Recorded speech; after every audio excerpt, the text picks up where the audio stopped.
Ayan, magandang morning mga kaligatan. Pakita ko lang sa inyo itong nakasabay kong pagluluto kagabi. Ito nga pala yung sitsarong malalaki. Hindi, tinapay, kubos to kubos. Ayan. Mabilis lang lutuin. Pinapalobo nila na ganyan. Para sa yung sitsaron, no? Lumulobo talaga. Ayan. Tinapay po yan.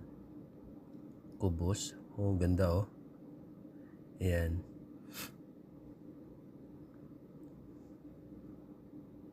At ito naman yung aking niluto, ampalaya, ginisang ampalaya, may kamatis. Ayan, yung mga taga Middle East alam yan. Yung kubos na yan. Ganyan lang kadali oh. Lumulobo talaga.